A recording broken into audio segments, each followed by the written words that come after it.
তো বন্ধুরা, তুমি কি ম্যাকবুক ইউজার? যদি ম্যাকবুক ইউজার হয়ে থাকো তাহলে আজকের এই ভিডিওটা তোমার জন্য। তুমি হয়তোবা ম্যাকবুকের ট্র্যাক প্যাড ইউজ করো, ট্র্যাক প্যাডে চাপ দাও, চাপ আজকে যদি এই ভিডিওটা দেখো তো এরপরে আর কখনো চাপ দেওয়া লাগবে না, শুধু টাচ করলেই হবে। তো চলো শুরু করা যাক। প্রথমে অ্যাপেল লোগোতে ক্লিক করবে, সিস্টেম প্রিফারেন্স এখানে ক্লিক করবে।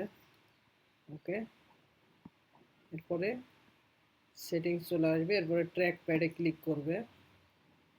এরপরে প্রথম অপশনটা অন করে দিবে, look up and data detected. এটা অন করলে কি হবে, তোমার যে কোনো ইনফরমেশন তোমার এখান থেকে 3 আঙ্গুলে চাপ দিলেই চলে আসবে। এটা আমি যেমন দেখাচ্ছি, লুকের ওপরে 3 আঙ্গুল দিয়ে চাপ দিলাম, লুকের যত ডিটেলস আছে, যত ডিকশনারিতে যা যা আছে সব চলে আসে, দেখছো? এই জন্য এটা অন করে রাখবা। ঠিক আছে, তো দ্বিতীয়টা অন করলে হবে কি, তোমার রাইট রাইট অ্যারোতে, মাউসে যেমন রাইট অ্যারোতে কাজ করে, সেম এটাতে কাজ করবে। এটার উপরে একটা টাচ দিলে দেখা এটা তোমাদের।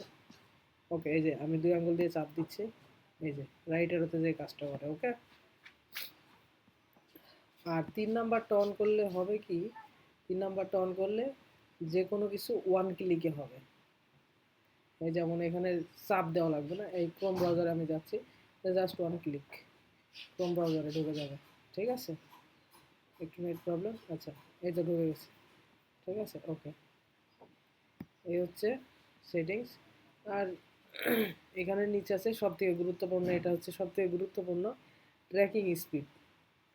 এটা যদি একটু ফাস্ট করে দাও, এই যে এইখানে রাখলে সবথেকে ঠিক, এটা যদি ফাস্ট করে দাও তাহলে তোমার ট্র্যাকপ্যাড অনেক ফাস্ট কাজ করবে। ঠিক আছে, তো এটা অনেক গুরুত্বপূর্ণ, এটা অবশ্য ফাস্ট করে নেবা। আর দ্বিতীয় নাম্বার আছে স্ক্রল অ্যান্ড জুম, এখানে সবগুলো অন করে দিবা। মোর গ্রেটার্স এখানেও সবগুলো অন করে দিবা, তাহলে তোমার ট্র্যাকপ্যাডটা অনেক ভালোভাবে চলবে এবং প্রফেশনালি চলবে, একদম ফাস্ট চলবে, কোনো সমস্যা দেখা দেবে না। পরবর্তী ভিডিওতে ম্যাকবুকে অন্যান্য সেটিংস নিয়ে কথা হবে। তো আজকের মতো বিদায়, চ্যানেলটি সাবস্ক্রাইব করে রাখুন যদি ভালো লেগে থাকে ভিডিওটি। Good bye.